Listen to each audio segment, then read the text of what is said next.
Good morning, everybody. About to get started here in just a minute. Appreciate you guys tuning in.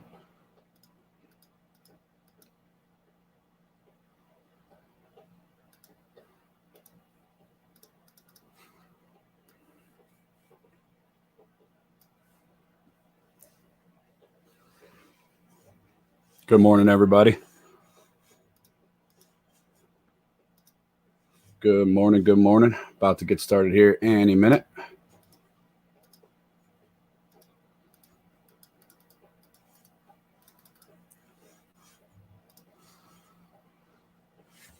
Hey, everyone. Welcome to another awesome episode of the Brew City Lounge. I am your host, Brandon. You can follow me on Twitter at Wisco_Brandon. Very, very, very happy you are tuning in, whether you on the live stream. I know it's a weird time of the day, but hey, I appreciate you tuning in. Thank you for that. If you're checking out the show, wherever you get your podcasts, it's an absolute honor and privilege to be here to talk about our favorite teams with you. Of course, I'm talking about the Milwaukee Bucks and Brewers. Hope everyone out there is doing good. For my Star Wars fans, may the 4th be with you. That's getting a lot of traction on Twitter. Lots to talk about. Lots and lots to talk about. Lots to dive into. Here shortly, I will be joined by a special guest, Bill Schmid of 97.3 The Game out of Milwaukee. He's also a national night host on Sports Map Radio. Excited to get his thoughts on all things Bucks and Brewers. Bucks beat the Nets in a big-time thriller Saturday afternoon, 117-114. They close a gap in between the still in the 3 seed. So we'll dive into the seeding and who they're possibly playing. Excited to get his thoughts on where the Bucks are come playoffs, come seeding. And the Brewers take 3 out of 4 against the Los Angeles Dodgers as an absolutely huge series win. I mean, you're talking about 16 players on the IL, and you go in to a 4-game series with the Dodgers, and you take 3 out of 4. Saturday night's game was an absolute thriller. Extra inning win. Travis Shaw comes up clutch. So that was an absolute huge series win.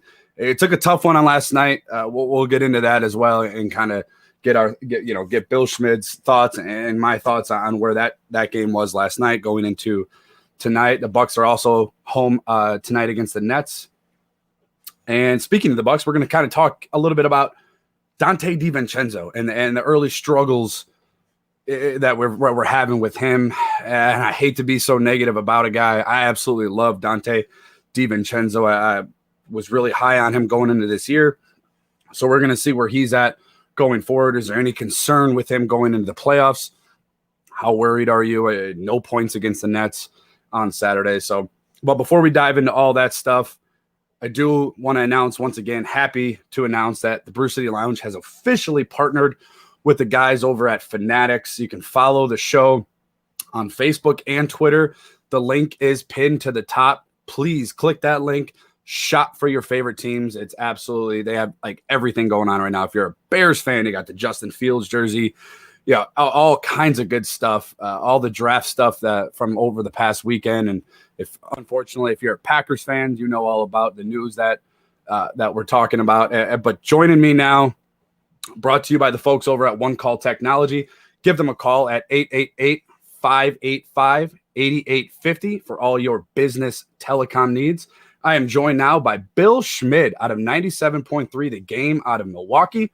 Also the national night host for Sports Map Radio. You can follow him on Twitter at Bill Schmid Radio. I am super stoked about this guy. He has been one of my favorite guys to follow and interact with. Also, like one of my Vegas friends. That's a story we'll get into later. Billy, man, thanks for joining the show. I know you're a busy man. How you doing, man? What's going on, brother? Hey, it's great hearing from you, dude. And yeah, the Vegas trip was at Circa when you and I first encountered each other, and all of a sudden you look over and somebody goes, "Billy, yeah, what happened? What did I do? What list am I on?" So thanks for having me on, brother. Appreciate it. Yeah, it was really cool. I went home and told my family and friends. I'm like, I'm sitting at a slot, we're having a drink and. And I look over and I see Austin, Texas, another guy over at 12:50 a.m. fan, awesome dude. And then Billy walks in and you can know somebody's from Wisconsin because Billy had on the Bucks shirt, the jersey, I believe it was. Oh yeah, so I was like, I know that guy, and so we got to talk and went over and saw Tim. I've been trying to get Tim on the show. So when you're done here, you got to put in a good word for me, because I called him. I will. I called him the other day on the post game, and Ray, you know, we went back and forth about the Brewers, but just really happy to have you, man. I appreciate you taking the time. No doubt, man. This is the Brew City Lounge podcast. It's a solo show that I do. It's focused around the Bucks and the Brewers, and plenty to talk about. We're going to start off with the Bucks. They beat the Nets 117-114. I go on the show every week, and I'm very high or very low about this Bucks team, and I don't know what to make of them, man. I really don't know what to make of them. You know, they beat the Nets 117-114. You know, Giannis goes off for 49 points. You withstand KD's 42 points, and then they play a game a couple weeks ago and against struggling Hornets, and they lose. And it's just like, no doubt. What? So I know the NBA is up and down. Everybody's hurt. You know, everybody's resting. But what are your thoughts on this Bucks team going forward? We're a couple weeks before the playoffs. What are some of your thoughts about this team? Well, I like that you bring up, first off, the game this weekend against Brooklyn, because it was a knockout drag-out game, right? And when you see those two teams, thank you if we get blessed with that for a 7-game series. Like, I'm going to be down with that, no doubt about it, hand over fist. They match up really well against Brooklyn. And when James Harden comes back, it will be a very different story, right? When you add a top 7-10 player in the NBA, wherever people have him ranked, he's one of the best players in the league, right? Mm-hmm. Bar none. So once he comes back into the fold, they're a different squad. But what they still don't do is get stops, right? Like for Brooklyn, they still don't play much defense. And when they traded for James, they shipped out some of their best defense and guys that could legitimately, I think, slow down Giannis. When you talk about a Jared Allen and company like that, Karis LeVert, you could score with them. But they match up well doing exactly what Giannis did on Sunday. And I've been waiting, Brandon, for these kind of moments where Giannis sits up and says, hold on, they're going to put this cat on me again? All right, hey, let me see this rock. And DeAndre Jordan comes back down the next time down. All right, still ain't learned anything. Let me see this rock again. And he puts up 14 straight buckets on him. Like, that part of it is he is that good, and he can take over games like that. But there have been multiple times, and us that watch the team, and especially in the playoffs, right, where he doesn't disappear for moments and stretches in the game, but his aggressiveness backs off for sets and times in the game. And that's where, if they're going to beat Brooklyn and they're going to beat Philadelphia and get to the NBA Finals and win the Eastern Conference at 4.5 or 425, I saw most recently, as they continue to drop down, there's value there for a team that's now been in the postseason 3 straight years, played together 3 straight years. That's a very different Philadelphia team. Obviously, we know how different Brooklyn is, and the Bucks are very different, right? Like, there's no doubt about it. They have a brand new point guard and maybe a second best player on the team in Drew Holiday. But I agree with that. What they have right now is they still got another 3-week stretch to really get right going into the postseason. I've been wanting them to go after the 1 seed for the last couple of 6 weeks or so, because I thought it was right there for the taking, and still it kind of is. But 3 games back in the L column with 8 to go against Philadelphia. They'll probably be in that 2-3 matchup with Brooklyn coming up. And I know that it's KD, who's one of the best players I've ever witnessed. James Harden is one of the best players in the league, and Kyrie Irving, who is incredible, but what do you know what you're going to get out of that cat? I think they genuinely match up really well against Brooklyn. So going into the postseason, I'm as optimistic as I've ever been with these guys, going back towards 19, where I actually thought they were going to the NBA Finals. And Brandon, if I could tell you a quick story. Absolutely. First, when they lost to Toronto in Game 6 of the Eastern Conference Finals, I was somewhere in Illinois. I was rolling through. It was like Memorial Day weekend, and one of my best friends from college had gotten married on Friday, right? I had just started dating my girlfriend at the time, who's still my girlfriend right now. I always say that bad when I say current girlfriend, and that sounds a little sticky. Wait a minute.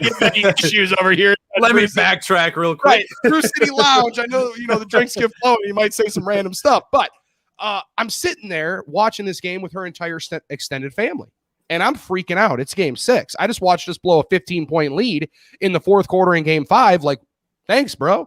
And then going into the fourth quarter, right, they were up 12 or so in Game 6. and I'm Yep. sitting here shredding up bar napkins. I mean, dude, there was a pile of like 15, 20 bar napkins. They thought I was a serial killer. And like that part of it, I just booked out of the room because I genuinely thought that was your best chance to win a title. I think this is one of their better chances to get back. And I do think they're in a really, really nice position to do so. Yeah. And the thing that with Bucks fans is well, you're Milwaukee, Wisconsin guy, Bucks guy, is that we're waiting for that shoe to drop, so to speak. We're waiting for that. Okay, obviously we're due. I don't, nobody's a secret to the Packers drama right now. We're all waiting for, what's going to happen come, for that next shoe to drop. And with the Bucks fans, it's always the negative. You jump on Twitter and you hear, you see 1,000, I call it the dark web. You see 1,000 tweets about why they can't win the title. Like why, why they're so, inferior to Brooklyn and maybe Philly. And first off, Philly doesn't scare me one bit. But then you dive into it a little bit and you look at, okay, this Bucks team, arguably the best player in the league on your team. Just so everybody's aware, Drew Holiday is not Eric Bledsoe. No offense to Eric Bledsoe. I don't want to shame anybody on the show.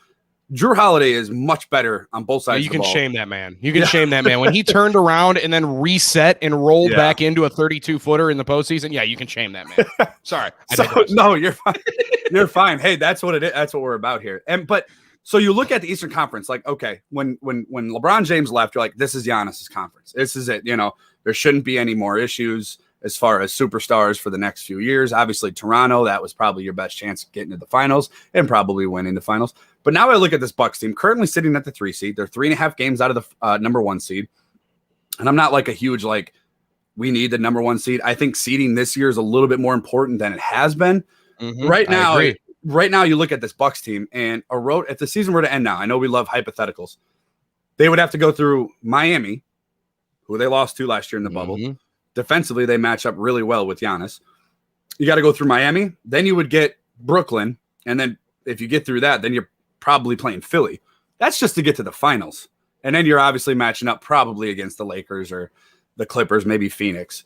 So it's and then we're going to have to, if you match up with Atlanta, you're going to have to hear about the Bogdanovich trade blunder, which we'll get to in a little bit, talking about Dante DiVincenzo.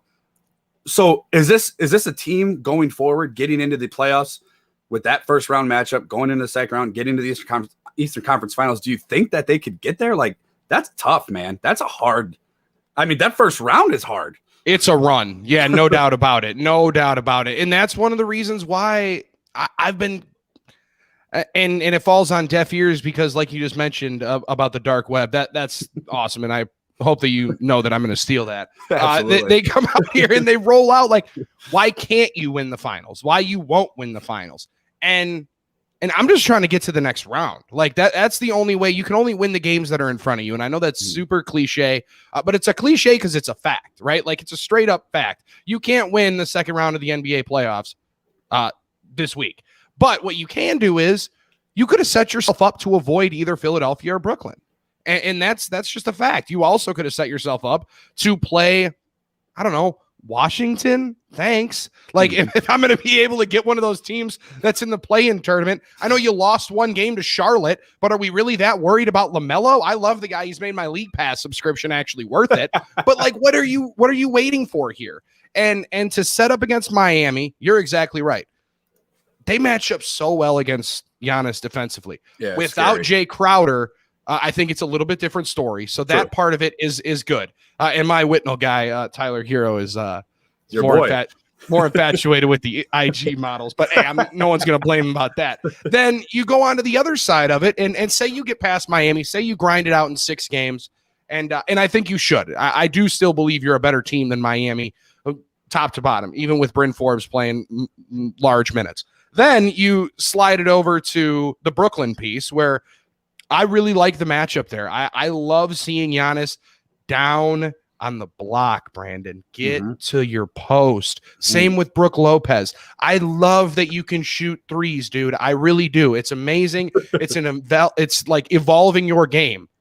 But this guy made $20 million a year in the NBA, being one of the most ferocious paint scorers in the game, averaging 20 a game down low. And you don't have to go away from that just because you want to shoot threes.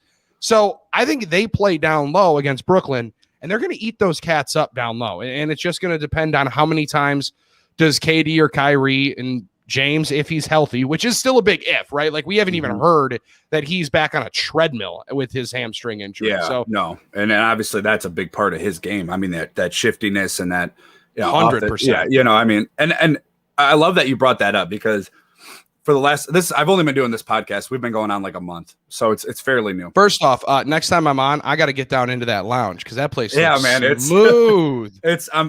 I've actually I have stuff. We're getting way off topic, but that's perfectly fine. I have stuff underneath my table because I have no room on my wall anymore. And I have a problem and I keep buying stuff because I jump on eBay and I'm like, well, I could use it eventually. And then it just sits here because I have no room for it. Turning this place into Price's Collectibles. But for the last few shows, I've been going on a rant and I've had, Ryan Horvat was on a couple weeks ago. I've had Sparky on, those guys. And I said, you bring in Drew Holiday and you pay him, it was like 135, has a chance to get up to 160. For all things on this planet Earth, why is Giannis, Chris Middleton, or Dante DiVincenzo bringing the ball up court? Like, it drives me nuts. Drew Holiday is one of the best point guards, and I'm very confident in saying that. One of the best point guards in the NBA. Why is your 6'11"? Why is your 6'8" 2 guard, your 4 guard? Why are they bringing the ball up court? Run the offense. And again, I'm not calling for Bud. Maybe there's something behind the scenes where Drew's like, hey, I play better off the ball. I don't know. But Chris Middleton can barely dribble the ball. Like, and no offense to him. He's not a very good ball handler. I want to see Drew Holiday bring that ball up. I want to see Giannis down on the block. Yeah, you cannot name me a player. Maybe Bam Adebayo in Miami. That is going to body up Giannis on that block. If he catches that ball down low, I mean, there's nobody, maybe Bam, that is going to defend him consistently. He's going to drop 20, 30 points just in the paint, just easily. And I don't understand. It blows my mind. I don't know. Like, it's frustrating because Giannis, 10 seconds on the shot clock. Giannis catches the ball at the top of the key, and we all know what's going to happen. The defense is going to sag. They're going to clog the lane. He's going to get a charging call 8 out of 10 times, and maybe he'll get, there'll be a blocking call. But we all know what's going to happen. Everybody knows what's going to happen. It's very predictable. It's frustrating to see that, off that half-court offense and then Brook Lopez is 40 feet, from the rim. Like, you're 7 foot, dude. He gets 1 rebound a game. Like, it's frustrating as a casual basketball. I mean, I'm not the best, I'm not the top of the line basketball IQ, but I look at a game and I'm watching like, okay, you have a point guard. Why is he playing in the corner?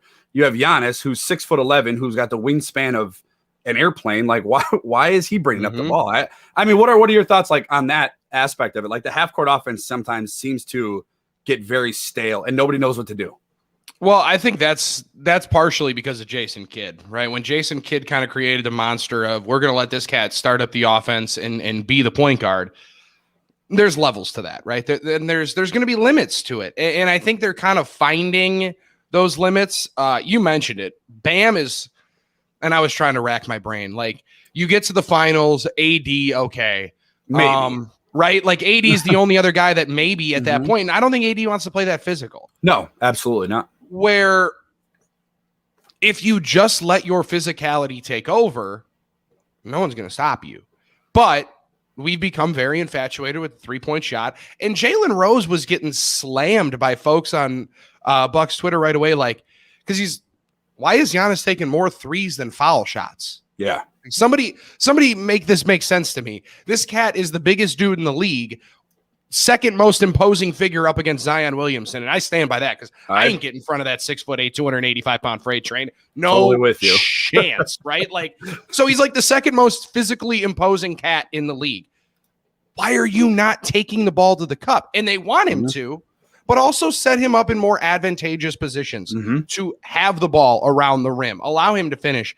That little baby hook that he was just dropping over DeAndre Jordan this weekend was silky. I'd rather watch that than the one dribble and robotically pull up, move the elbow this way and up and through. Like, just go and take it at people. So once he decides that that's how he wants to play, and he did it in the Boston series, a couple of years ago, where in game 3, he looked at Al Horford and said, I am going to eat this guy alive, and it's going to be a public mauling. Somebody's going to have to call the fire department because I'm on fire. Like, this guy is done at this point, fully cooked, medium well. And then you move forward into the postseason. He kind of backed up, right? Like Serge Ibaka in that series played him kind of physically. It was Gasol was there in Toronto and really gave him a couple of firm elbows, and he kind of backed up. You've now hardened over 2 more years going in here. People have kind of jumped off the Giannis bandwagon like he's been in the league for 15 years and flamed out in the postseason. He's only in year 9? Yeah. People hate Giannis because he's loyal. That's what it comes down to. That's true. Yeah, no doubt about it. That's a great way to put it. I put it up on Twitter yesterday because somebody had said something like, this man is, came from nothing, 15th overall pick. Nobody knew how to pronounce his name. He looked like he weighed 150 pounds. They looked like they took the tallest guy out of the crowd. And they're like, he's turned into a 2-time MVP, Defensive Player of the Year award. Always on, top team in the Eastern Conference. It's just hate. I mean, people hate, Giannis because, he didn't go to LA or he didn't go to New York. And, you see that all the time. And yeah, it's unfortunate. We're, as a fan of Milwaukee, working in radio in Milwaukee and in the national spotlight, you know how it goes. But speaking of small market, we're going to transition to our other small market, the Milwaukee Brewers. Now, real small and really good right now. And you look at this team. If you were to tell me prior to like last week, hey, you guys will sweep the Padres in San Diego. You'll take the first 3 series against the Cubs to start the year. Oh, and you'll take 3 out of 4 against the Dodgers. Oh, keep in mind, 16 players are on the IL. I would have laughed. And I would have been like, get me to Vegas because that's not happening. No Yelich, no Kane. Corbin Burns now on the IL with COVID. I mean, I don't know what to make of this team. You got Billy McKinney making Gold Glove catches in left field, and Luis Urias just playing out of his mind at the plate in clutch moments. What are your thoughts on the Brewers? I love it, dude. And you hit on it right there. Your 2 highest salaried players sitting on the IL too. And when you're not shipping out a bunch of cash left and right, because you can't, right? Like you just really can't pay a bunch of guys top dollar to come play here. They're doing exactly what they need to do during this stretch and so much more. I'm just infatuated with how David Stearns, Matt Arnold, Mark Attanasio as well, because he was a part of the decision, how they structured these contracts for Colton Wong and Jackie Bradley Jr. Now, I know JBJ is not hitting, 250. I get that he's not stealing a bunch of bases. He's playing a good center field when Lorenzo was down and saved you in that department. But they're paying him and Colton Wong like a combined $9 million this year. By the way, they structured these deals and deferred money.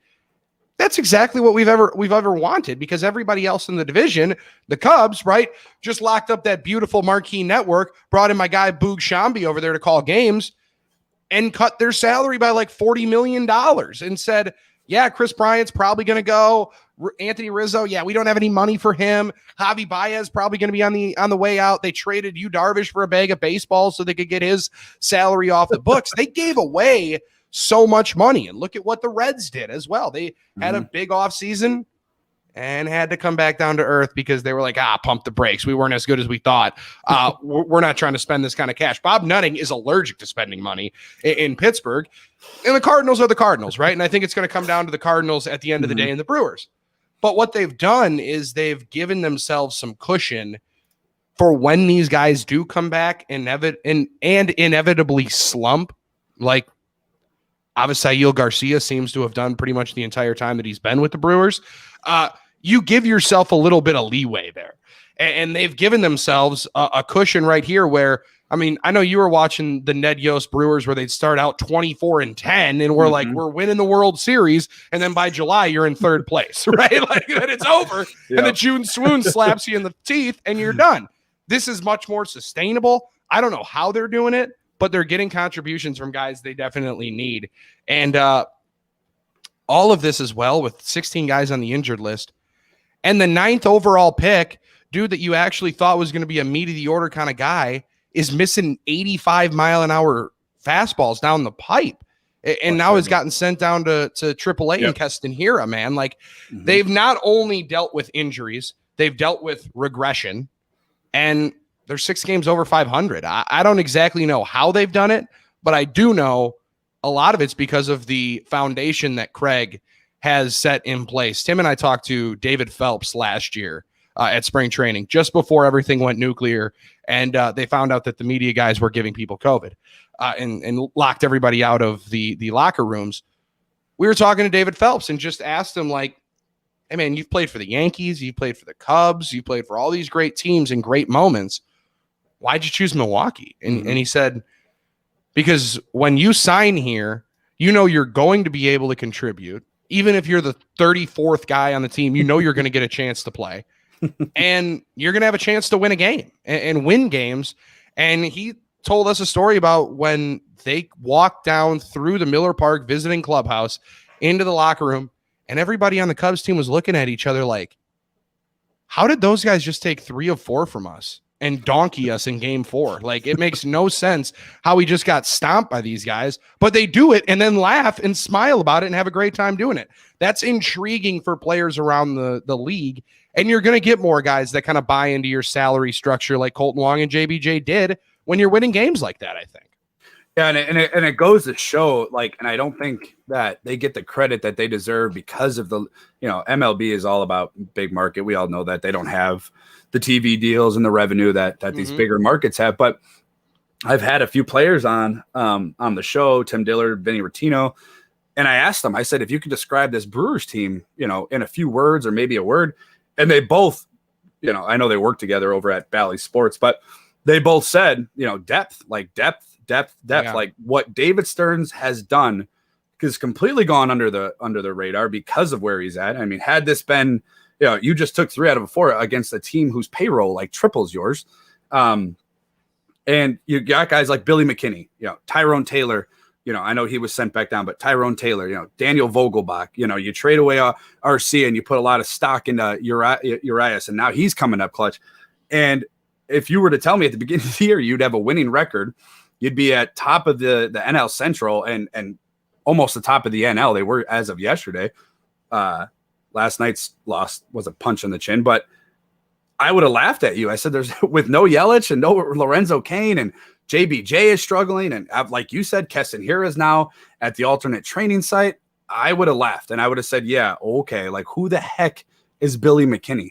Like, right. And what David Stearns has done, not only this year, but as a GM and now baseball president of operations, what he has done has been phenomenal. It's nothing short of amazing, I think. And I've gone on record saying he's the best general manager in the state that we have. Obviously, there's all kinds of fun stuff going on. Yeah, what he does, what he's taken into this, the tide he has turned. And really, realistically, if you look at it, Billy, and I'll get your thoughts on this, what I'm about to say next.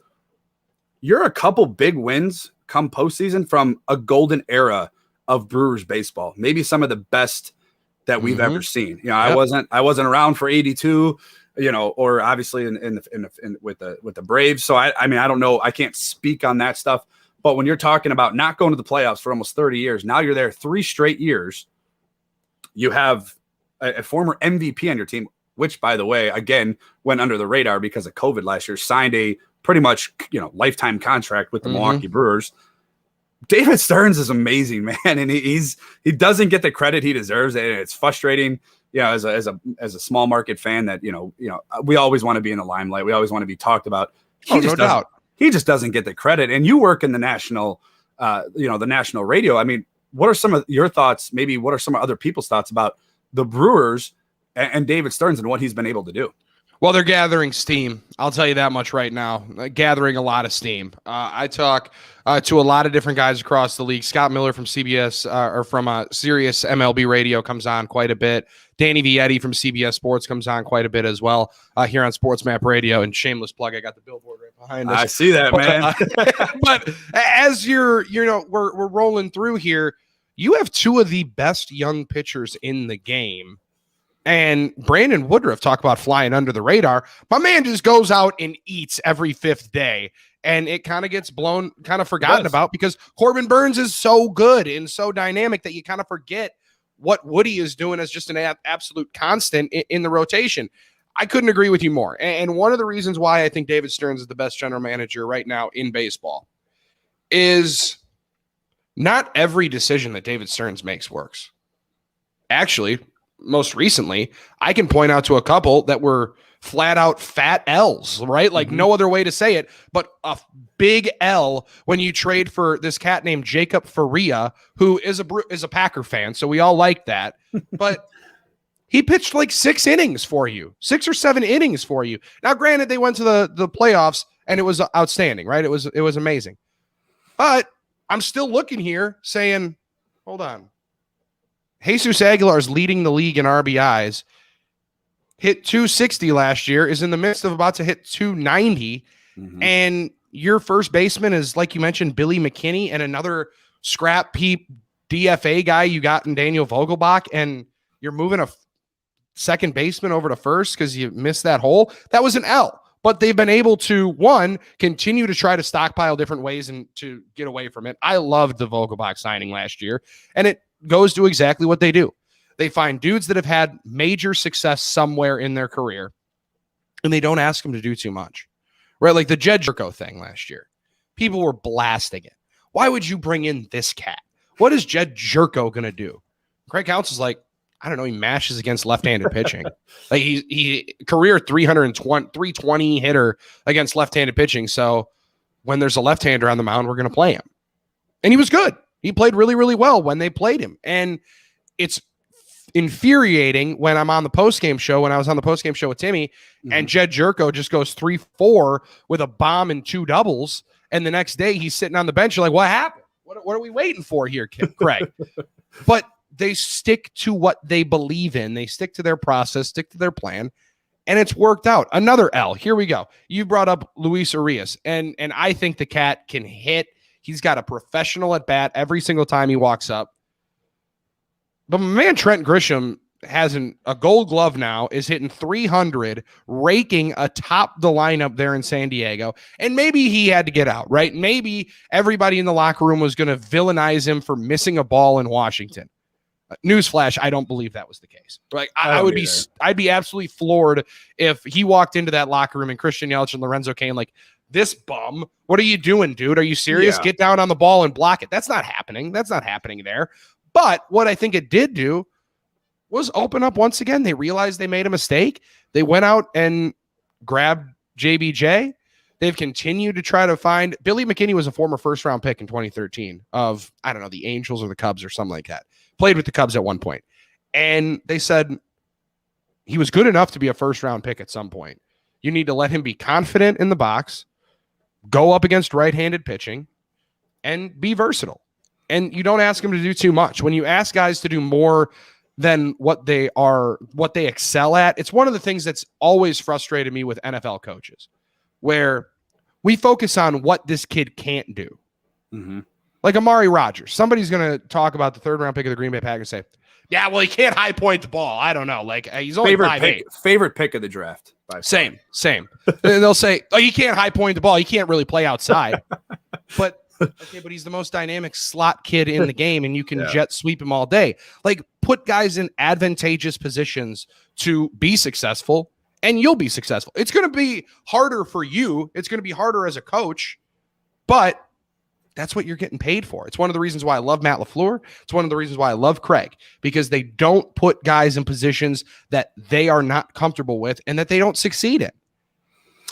And that's another, that's another thing about the Milwaukee Brewers and the way that Craig Counsell, you mentioned Craig Counsell, has kind of turned the obviously the cultural in Milwaukee, but he's changed the way the game is managed, and MLB is trying their hardest to make sure that doesn't happen, with the minimum innings, that relievers can pitch. And I remember that game against, I believe it was the Dodgers, where they put out, was it Wade Miley for 1 at bat and they took him out. So he's changing the game. He's changing the way that the game is managed, and he's turning it into the favor of the Milwaukee Brewers. But the only thing I'm kind of worried about going in, week 6 of the season, we're only a few weeks in. Mm-hmm. The batting, obviously you didn't have Yelich. You don't have Kane for, part of the season. Yelich has been out for almost the entirety since April 11th. His first game was last night, and he immediately made his impact. But I mean, you talk about, offensively, they're 20th in runs. They're 27th in batting average. They're last in the NL.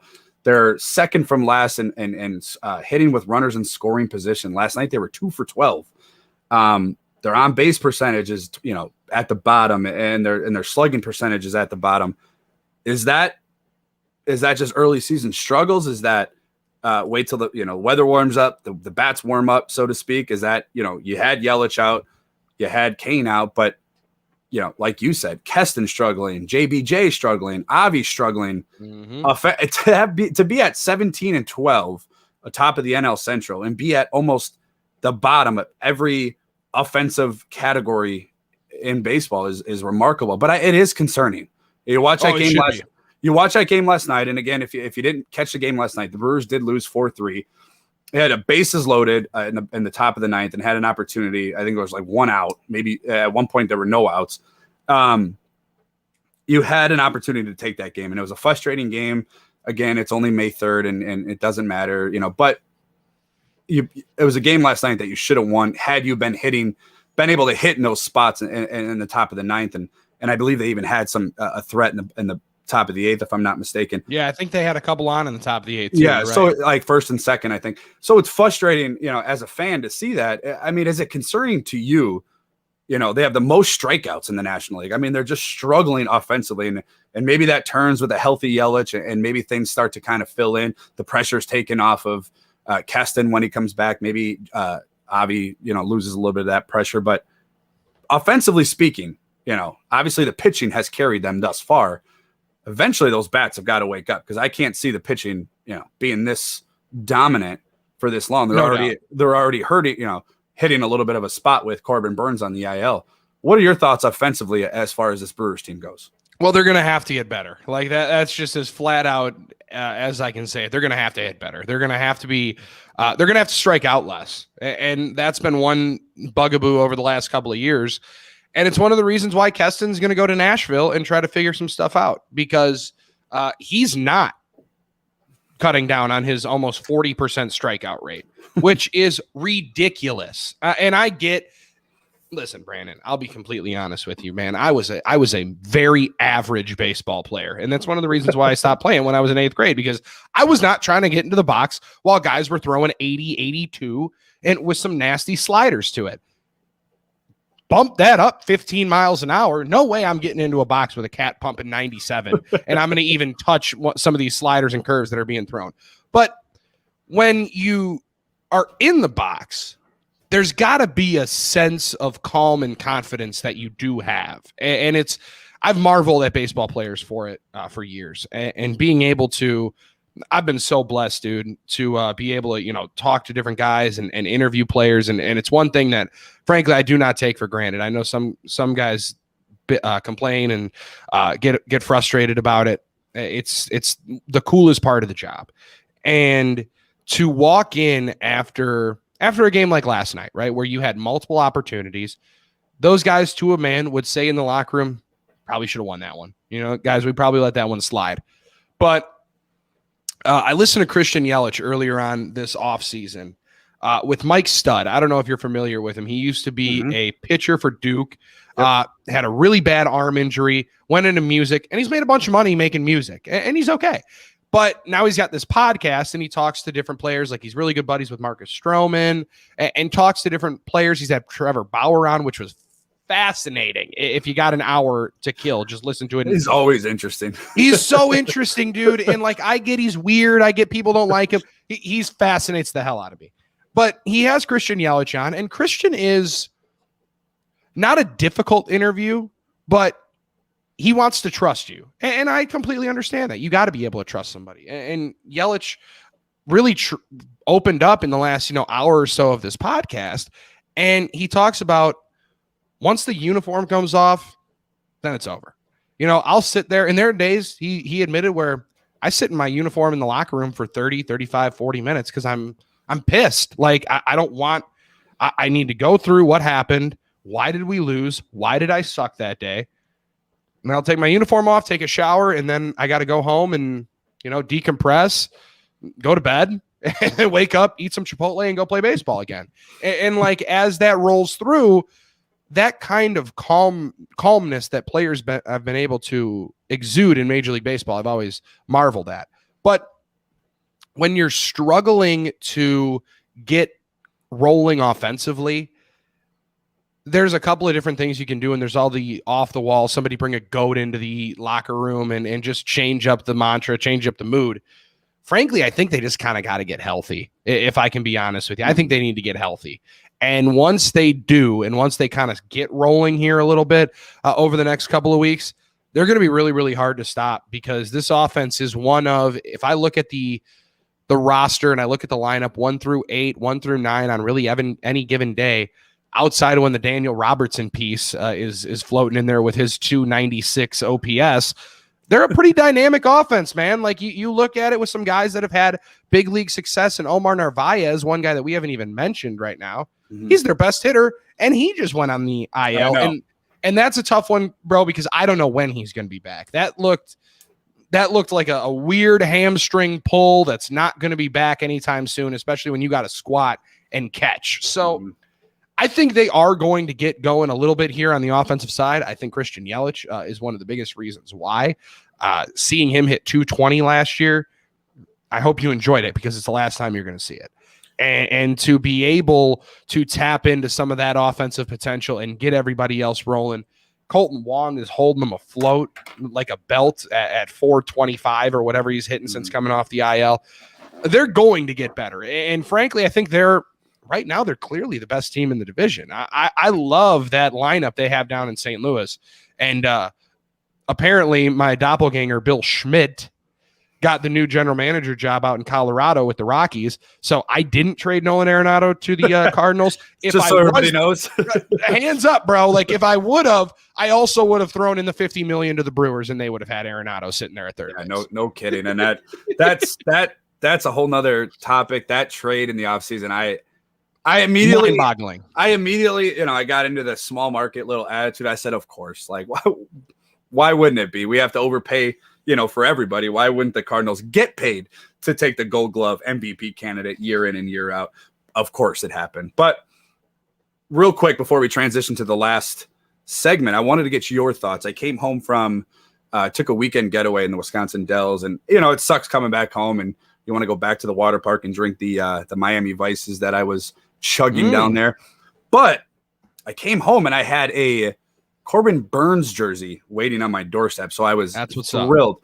What are your thoughts on, I said it before and I'll say it again, this is the best starting rotation as a whole in the history of the Milwaukee Brewers. And a few agreed. A lot of people disagreed. They said it's way too early. I said, we've known about these guys for years. A lot of them, outside of, I believe, Freddie Peralta, who we acquired via trade, these guys are homegrown. They've been doing this for a while. We saw it in 2018 with that run against the Dodgers and the NLCS. Last year was kind of weird. I said, but the potential we have been noticing for a while. Am I crazy for saying that? And what are not at all? What are some of your thoughts with that starting rotation as a whole? I think Corbin Burnes, as of right now, is the best pitcher in the National League, maybe the major leagues. But as a whole, I think from 1 to 5, they are the best. I'm trying to make sure that I have it right here, because the Brewers had minor league pitchers of the year in 2017, I believe, is when Corbin won it. Mm-hmm. In 2016, I believe, is when Brandon won it. Correct. Both of them had immense success at the AA level down in Biloxi, and that was with Chris Hook. When Hook took over as the pitching coach, people said, pitching coach, why is this guy never even been in the major leagues? What do we got going on here? But he knew what those guys' deliveries looked like when they were at their best. Now, I say it all the time, and I've talked about it on my night show at length, and some people in Tacoma are just like who is this cat? Like, why is this guy in Lexington, Kentucky listening to me talk about Corbin Burns' delivery motion? He spins a curveball. But when I first watched Brandon Woodruff play in the major leagues, it was the second take on his major league debut, August 1st or 2nd of the 2017 season, I believe is what it was. And he rolled through after in May, if you remember, right, he was supposed to make his debut down in St. Louis. Like 20 minutes before the game, pulls his hamstring. His entire family's in the crowd, and he's like, okay, well, I guess I'm not going to the big leagues. Figure out when this happens. Rehabs gets ready. And he pitches down in Tampa and has the bases loaded in the first 2 innings. First inning with nobody out. Second inning, I think, with 1 out.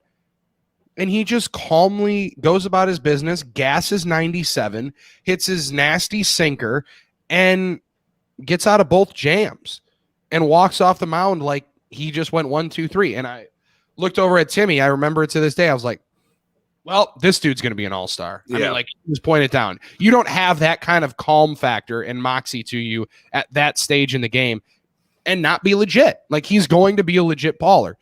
And going into the 2019 season, after they go to the NLCS and they're a Chris Taylor stupid catch in the outfield away from probably going to the World Series. God.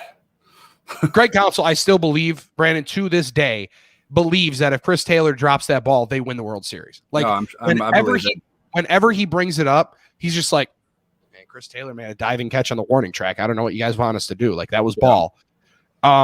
And that was also the largest loss I've ever had gambling ever that same night.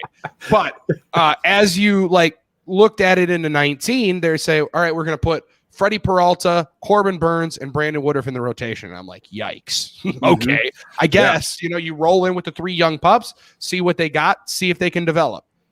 We know what happened with Corbin, right? He gave up the 11 homers and whatever it was, his first 4 starts. And you got to struggle like that to be able to unlock and unleash a different level of competitiveness. I truly believe that you got to be able to fail harshly to be able to get to that level. And Corbin did that at the major league level in 19. To his credit, busted his ass, made it personal that he was going to get back in 2020 and dominate the league again. And he did that. And Brandon was the only guy in 19 that really was a steadying force.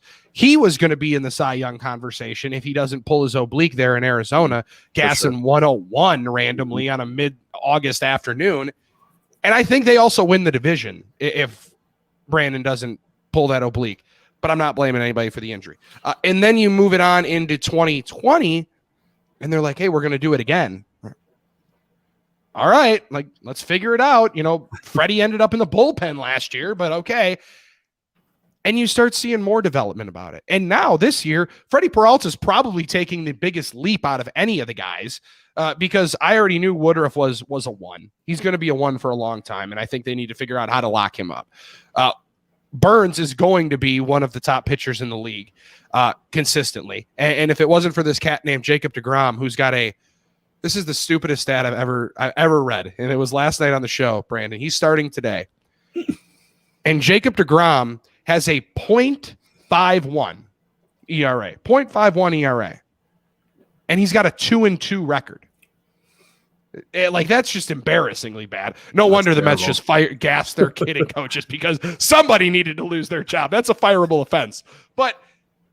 And now Freddie is turning into a legitimate 3rd, 4th option in a rotation where they have him locked up for 5 years at $15 million. Yeah, it's stupid. They need to start figuring out ways to construct offers to keep those guys in Brewer uniforms for at least the length of their arbitration, because I'm not trying to go into arbitration year in and year out and talk about why these guys don't deserve an extra $2 million. That's just not what I'm about. I hated that it got to that point with Josh last year. And ultimately, I think it draws a line in the sand of when this cat leaves town. And that's across baseball, not just in Milwaukee. It's a stupid rule. It's a stupid flaw, but it's not going anywhere. Then you roll in with Burns and Woodruff. I would do it very similarly to how they did it with Braun and Fielder back in our day. What was that, 2010 when they offered both of those guys? I'd offer both of them flatline, 5 years, 100 million. We'll defer some of the money to make it a little bit more feasible on the organization. If you take it, you take it. If you don't, you don't. And if you don't, then the clock will start ticking. And as a small market, you're going to have to make a very, very difficult decision in a couple of years. But for the next 2-3 years right now, they're set up to have the best rotation in the division. They're set up to have the best rotation, I think, outside of LA in the league.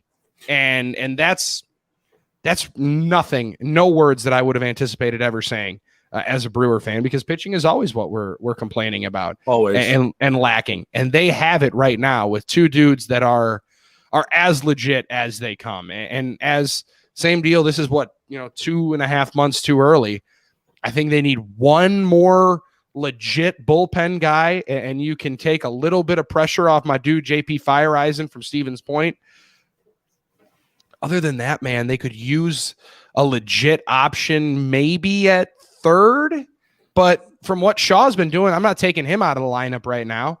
And maybe they move. Maybe it's something that none of us are anticipating, and they get another outfielder because they love getting outfielders. Like, I'm trying to stack up where they end up going. They could add to this team a little, but with the Jackie Bradley Juniors, the Billy McKinney, like you mentioned, Daniel Vogelbach, they're stacked in this lineup. They just have to produce. And I everything you said, you're 100% spot on. JP coming out of that bullpen, being the River Falls native, being the Wisconsin he's guy, amazing, isn't he? It's just, man, he's and from what he did last year to this year, what a transition. Timmy and I were interviewing him last year down in Arizona, and we're like, we had to actually ask him just to make sure that we were pronouncing his name correctly, right?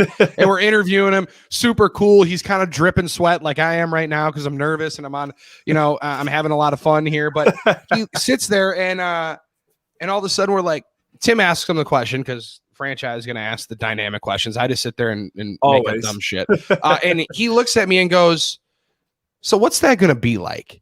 You go out on the first base line opening day if you make this roster for the Milwaukee Brewers." He goes, "I'll tell you, I told my buddies in our group chat that I had in college and I grew up with that I got traded to the Brewers, and they're like, we're all going to opening day. We're all going to get hammered. It's going to be amazing." And he's like, "Well, I won't be, but you guys can go and get liquored up in the parking lot and have a great time. But I'll be hanging out." Like, he's like, it would just be a dream come true, man. And I'm so happy for every ounce of success that dude's gotten, because he deserves it. He's busted. And hey, I'm always going to stand up for D3 love, man. We got a couple of D3 players on this Brewers team right now, so I'm all about it.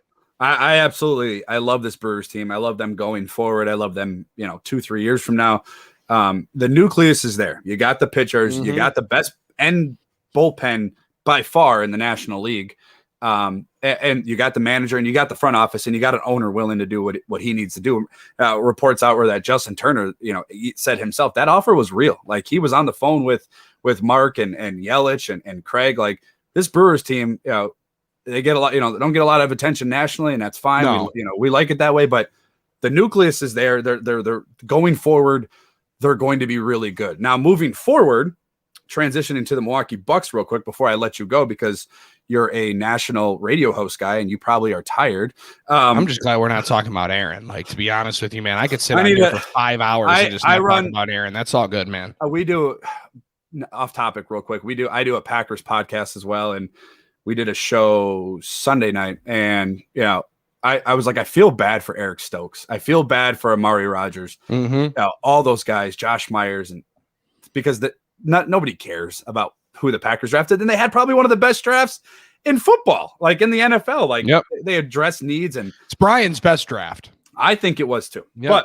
But after it's his best draft. So moving to the Bucks real quick in just a few minutes, and we'll wrap up.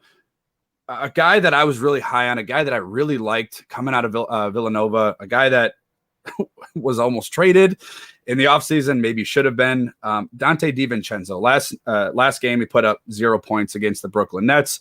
His last 5 games, he had 11, 3, 9, and 3. I mean, not very good. Going forward, into the postseason, are you concerned with Dante DiVincenzo as far as production? Now, I defensively, I like him. He's a scrapper. He's a willing defender. He puts his body out there. Is Dante somebody that they need going forward to produce? Because I'm under the opinion that he does. You don't need 20. You don't need 20 and 10. You need about 10 to 15. Night in and night out, because what Giannis is going to see. He's going to see. He sees a 90% triple team every game since like 2018. Drew Holiday is going to be there, but he's also your best defender. And then Chris Middleton, we all know, needs to put up or shut up. With the max money. But Dante's a guy that's kind of forgetting on this Bucks team. And then when he has a really good game, you notice, because he's, scoring 20, 25 points, and he's, shooting 60% from the three-point range. And he's flashy. Now, I don't think he needs to be the number 4 guy on this team, or, maybe the number 5, but I need more than no points. Like, you're going up against a team that in Brooklyn. Now, I'm not just critiquing that one game. He's had multiple struggles. He's had a few good games. To not score against the Brooklyn Nets, you almost have to try. They don't play defense. So going forward for this Bucks to make a run, is Dante DiVincenzo, in your opinion, somebody that needs to step up? And he's going to be looking for a contract in a few years here. I'm kind of a bad person to ask about this, Brandon, because you get the rock in your hands, you got to be able to produce. That's just one way that I've always looked at it. If they're trusting you to be on the floor, you got to put something up. And it's the same deal with Pat Connaughton, right? Like, same deal with Bryn Forbes, as I mentioned. Like, I laugh at his name because I think it's funny and I think it's a cute name, but like, he's got to produce when he gets to the rock. Like, that's just the only way that you can say it. And for Dante, it's kind of an unquantifiable trait to have and a characteristic. He plays better with better players. And there's guys that do that. There's guys that are much better, Jamal Crawford, when you're playing with bad players, right? When you're playing with the second and third unit. Same with Lou Williams, right? Sweet Lou is a little bit better when he's the guy and he knows that nobody else can really score on the unit. That being said, 0 points you can't have that. But I will say this about Dante. He needs to be a little bit more calculated in some of the risks that he takes. I think that's the one part of it. The points per game and what he puts up offensively, I think those are going to come. And I think with opportunities and with a couple of better looks, he'll be able to knock down a few shots. But he needs to be more calculated in the risks that he takes defensively. I know I look back at, what game was it a couple of weeks ago where he blows past dude in the corner and he hits the game tying 3, and you're looking around like, what are you trying to go for a steal there for? You're up 3. All you need to do is keep Phoenix game. I broke quick story. I told my viewers and listeners this. I broke my phone that night because I threw it down. Bro, I was so mad at that game. I mean, there was like 5 times the Bucks should have won. They could have won. Absolutely. Yes, I totally agree. I'm sorry. Go ahead. No doubt, bro. It's just got to be more calculated. Like those are, and I get it. You're a high energy guy. You're a defensive minded dude. You just got to be a little bit more calculated and the on ball and off ball awareness factor. That's one of the reasons why I love taking him out of Villanova, because while the 0 points against Brooklyn is fresh, the one that still lives rent-free in my mind is that dude costing me a bunch of money when he rolled Michigan in the national championship game night of opening day. Your boy had a few more beverages than probably I should have. Uber was a long trip back to Waukesha, and I'm hanging out sitting in the Uber. I'm like, oh, Michigan plus getting 7.5. Yeah, thanks. Oh, for sure, Wagner. And then this cat Dante rolls off and drops a 35 piece on me and costs me all the cash that I had. So like that part of it still lives rent free in my mind. I still have Dante. At that point, like in my brain and in my mental state. They do need to have a little bit more from him on the offensive side. However, I don't know where you're vastly improving with Dante off the roster. I know there were a couple of possibilities of who you could have went with in the trade deadline season and in the buyout market as well. But I really like the addition of PJ Tucker, and I think he adds exactly what they needed, a physical defender. And I'm down to watch PJ Tucker defend Kevin Durant for that entire series. I love dude, PJ Tucker. It's going to be so much fun to watch. He irritates every single person, and I absolutely love it. Again, credit to John Horst. I mean, another phenomenal in-season acquisition, off-season, obviously locking up Giannis. I guess it was technically in-season, but whatever. Real quick before we end the show, I ask every guest this that comes on: who wins the title first, Bucks or Brewers? It's a tough question because you could see both teams at any moment. It's tough. It's tough because I think this year's NBA is the most wide open chase for a title that I've been able to see in the last 15 years. Since LeBron came in and actually hit this level where everybody's going to LeBron's level, there have been 5 maybe, and that's being very generous, teams that can win the NBA Finals. I think there's legit 5 or 6 teams right now that I could see hoisting the Larry O'Brien. I think 3 of them are in the Eastern Conference, and that is saying if Embiid is completely dialed in, not hitting the poker table at Potawatomi night before Game 3. Go off onto the Western side. I love Phoenix. I think they are so well built and constructed, and they have probably the best leader in the game right now, and that's Chris Paul. Mm-hmm. And Devin Booker is just too young and dumb to know any better, and he's putting up great numbers, and DeAndre Ayton's a freak. The Lakers are the Lakers. That they showed last night that they can beat anybody on any given night without LeBron. You saw AD and KCP doing the we're back kind of thing. They're a dangerous club. I don't want to come anywhere near them. And I also think we're really discrediting the LA Clippers. Whatever Kawhi and Paul George got going on, if Kawhi is dialing in the flight and the travel plans, then maybe there's still some friction there. But that team is still really, really well constructed as well. So I still think there's 6. You can throw Utah in there, but I see them a little bit more paper mache and a little bit more like an Atlanta Hawks team when they had the undefeated month when Mike Budenholzer was down there, right? And they got steamrolled by LeBron. Yeah. I don't see Utah holding firm against Phoenix. I see them getting smoked by the Clippers. They go up against the Lakers. I don't think it ends very well for them. But there's 6 teams I think that can win the NBA Finals. So I'll say the Bucks because I think that they will get there this year. And I know that's blasphemy because everybody's kind of written them off at this point. I'm going to go with the Bucks. They deserve a parade, and the Brewers got theirs when they lost in '82. I don't know. People have just told me that because I also wasn't. we weren't around for that. No, I wasn't alive, and I don't try to act like I was.